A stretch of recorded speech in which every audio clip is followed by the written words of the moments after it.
Hello नमस्कार, कशा आहात सर्वजण? तर सर्वांना सर्वप्रथम श्री स्वामी समर्थ. तर स्वागत आहे तुमचं माझ्या चॅनलवर, ज्याचं नाव आहे प्रतीक्षाच ब्लॉगिंग. तर आता मी गावाकडे जाणार आहे बरं का 4-5 दिवस सुट्ट्यासाठी. तर मुलांना पण सुट्ट्या आहेत. तर मी सुट्टीला कुठं जाणार आहे, कोणत्या गावी जाणार आहे हे पाहण्यासाठी व्हिडिओ शेवटपर्यंत नक्की पहा. तर चला आपण बॅग पॅकिंगचा व्हिडिओ तुमच्याबरोबर शेअर करणार आहे. तर व्हिडिओची सुरुवात मी म्हणजे कुठे जाणार आहे, काय माझं सगळं जर्नी तुमच्यासोबत शेअर करणार आहे. तर व्हिडिओ कंटिन्यू नक्की पहा. तर चला. तर बघू शकतो तुम्ही, घरातले मी सगळे कामं वगैरे आवरून घेतलेत बरं का. सगळं सामान जिथलं आहे तिथे करून सगळं स्वच्छता करून आपण निघणार आहोत. आपल्या गृहिण्यांचं कसं असतं, सुट्टीला जरी जायचं म्हटलं तरी सगळ्या गोष्टी जिथले तिथे करून आवरून आपलं घर कसं स्वच्छ राहिलं, आल्यानंतर जास्त राडा नाही झाला पाहिजे असं करून आपण सर्व स्वच्छता करून जातो. तर मी सगळं आवरून घेतलेलं आहे. तर सगळं आवरता सगळे काम आवरता दुपार झाली आहे. तर जेवण वगैरे करून घेतलं होतं मी. तर आता मी कैरीचं पण म्हणजे माझ्या सासूबाईंनी पाठवून दिलं आहे आमच्यासाठी. तर छानपैकी थंडगार पण पिऊया आणि त्यानंतर आपण बॅग पॅकिंग करणार आहोत. तर बघू शकता किती छान त्यांनी बनवलेलं आहे. तर आता टेस्ट करून बघूया आपण कसं झालेलं. अजून काय टेस्ट नाही केलं.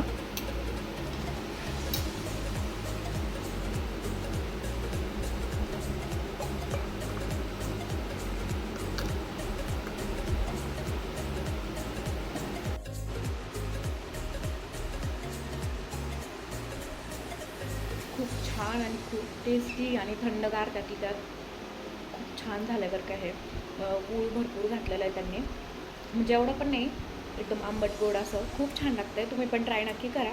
उन्हाळ्यासाठी खूप छान असं आपल्या शरीराला थंडावा देणारी रेसिपी आहे ही. तर मीही एकदा बनवेन आणि तुमच्याबरोबर नक्की शेअर करेन. तर आवरायचं म्हणून एवढा सारा पसारा मी काढून ठेवलेला आहे बरं का, बॅग भरायची म्हणून. तर ही साडी ना मी माझ्या मामींसाठी घेतली आहे.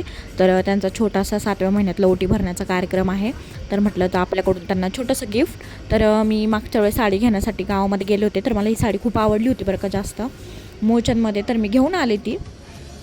तर म्हटलं चला ही खूप सुंदर साडी आहे. तर ही मामींसाठी घेतली मी. तर एवढी छोटी बॅग पुरती का नाही आता काय माहिती, बघूया करूया कसं तरी ॲडजस्ट. माझी तर मी 3 ते 4 ड्रेस घेतले आहेत बरं का 4 दिवसासाठी. गोलू आणि पिऊचेच भरपूर कपडे आहेत बरं का. गोलू खूप खराब करतो. तर म्हटलं प्रवासामध्ये पण त्रास वगैरे झाला किंवा उलटी वगैरे झाली, काही गाडीवर तर नाही होत शक्यतो, पण आपण काळजी घेतलेली बरी.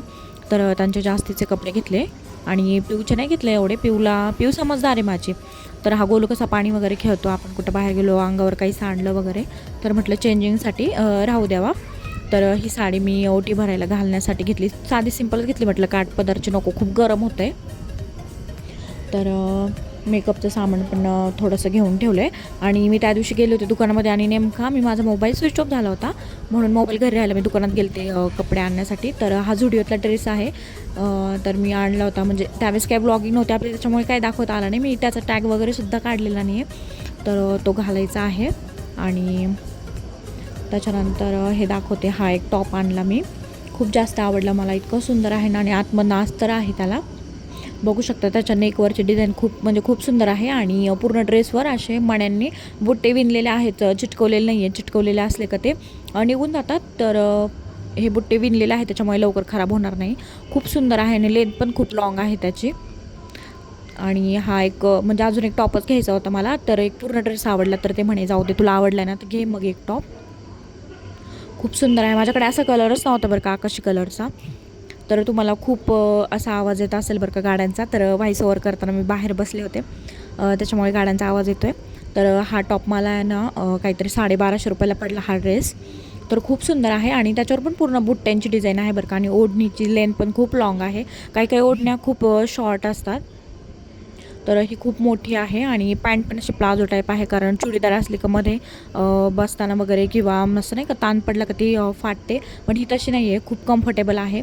मी आल्यावर ट्राय वगैरे करून पाहिलं होतं, खूप सुंदर आहे. आणि त्याचं कापड एकदम असं सिल्की आहे, त्याच्यामुळे उन्हाळ्यात घातल्यावर किंवा कुठे बाहेर जाताना आपल्याला काहीच प्रॉब्लेम होणार नाही, एकदम जाड वगैरे नाही येतो. तर मी खास करून हा बाहेर जाण्यासाठीच म्हटलं हलके फुलके घ्यावा. आहेत माझ्याकडे, तुम्ही इथं पाहिलेच असेल माझ्या बड्डेचे गिफ्ट्स वगैरे दिलेले खूप सारे ड्रेस आहेत. पण ते खूप म्हणजे एकदम हेवी आहेत आणि वर्कवाले आहेत. म्हटलं नकोच, ते एकदम साधे सिम्पलच ड्रेस राहून द्यावा. तर बघितलं का कसं कोंबून भरलं आहे मी. आता एवढं राहिलं, आता बघते मी दुसऱ्या बॅगमध्ये ॲडजस्ट करावं लागेल. तर मेकअपचं सामान पण घेतलं आहे मी. तर अगोदर काढून ठेवलं होतं, म्हटलं नंतर एक एक व्यवस्थित भरून ठेवता येईल. तर सगळं मेकअपचं सामान मी भरून घेते. तर मॉइश्चरायझर, परफ्यूम, परत फिटमीचं हे आहे माझ्याकडे, कन्सिलर आहे, परत आय शॅडो आहे, लॅक्मेचं ऑइल ऑब्झर्व करतं ते हे आहे आपलं कॉम्पॅक्ट पावडर, फिटमीचं कन्सिलर आहे, हायलायटर. तर मेकअप केल्याशिवाय काय होतं, असं प्रोग्रामसारखं म्हणजे नाही का असं फील येत नाही आपल्याला. तर थोडाफार मेकअप केला का छान वाटतं. तर लॅक्मेचं आयलायनर, ही झुडिओमधून आणली होती मी लिपस्टिक, आणि ही आहे मॅटची आहे बरं का, खूप सुंदर आहे लिपस्टिक, लॉंग लास्टिंग आहे. तुम्ही एकदा नक्की ट्राय करून बघा. तर तिचा शेड आहे 0.7 बहुतेक, हां बरोबर. तर हे छोटंसं मंगळसूत्र, म्हटलं ड्रेस वगैरे खूप छान वाटतं. आणि त्याच्यानंतर हे मोठं मंगळसूत्र मी साडीवर घालायला घेतलं आहे. त्या साडीवर तुम्हाला तर माहीत आहे माझं हे मोठं मंगळसूत्र, ते नवीन ट्रेंड आलेला होता त्यावेळेस घेतलं होतं मी. मला ते 2700 का 2800 रुपयाला पडलं होतं त्यावेळेस. खूप सुंदर आहे, त्याची क्वालिटीसुद्धा खूप छान आहे.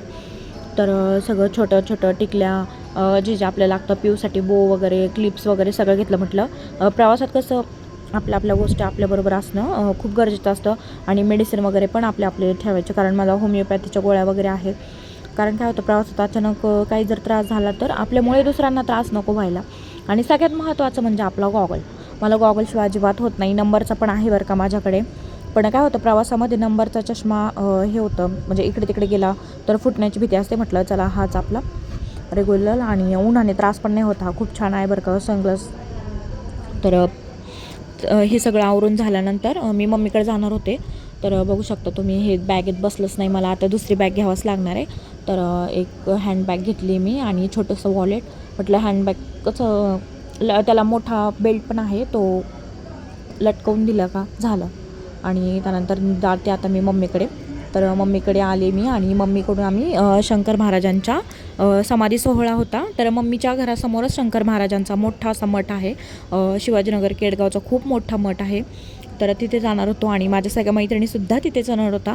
तुमच्या सगळ्यांना तर माहीत आहे, आम्ही सगळे, माझ्या मम्मीचं घराचं अंतर अगदी 5 ते 10 मिनटाच्या अंतरावर आहे. त्याच्यामुळे माझ्या सगळ्या मैत्रिणी येणार होत्या.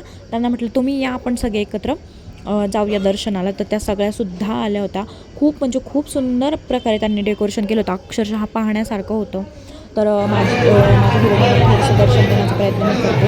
आणि खाली दत्त महाराजांचा आणि वरती शंकर महाराजांचा आहे. तर वरती गेलो आम्ही, आणि खूप सारे मोगऱ्यांचे हे दिसतात ना, पूर्ण मोगऱ्यांचे फुलं होते. इतकं सुंदर वास येत होतं ना तिथे गेल्यानंतर, अक्षरशः बाहेर आपला कितीही भारी परफ्यूम असू द्या त्याच्यासमोर फिक्का होता. त्यानंतर खाली वगैरे आलो, आणि तिथे प्रसादाची सोय केलेली होती बरं का, सार भात लापशी आमचं सगळ्यांचं फेवरेट आहे. त्यानंतर आम्ही प्रसाद घेतला, जरा वेळ बसले तिथे, आणि त्यानंतर थोडेसे फोटो वगैरे काढले, आणि त्यानंतर निघालो आम्ही घरी. तर कसा वाटला माझा व्हिडिओ कमेंटमध्ये नक्की सांगा. व्हिडिओ आवडला असेल तर एक लाईक नक्की करा. भेटूया अशा एक छानशा व्हिडिओमध्ये. तोपर्यंत बाय सर्वांना. श्री स्वामी समर्थ.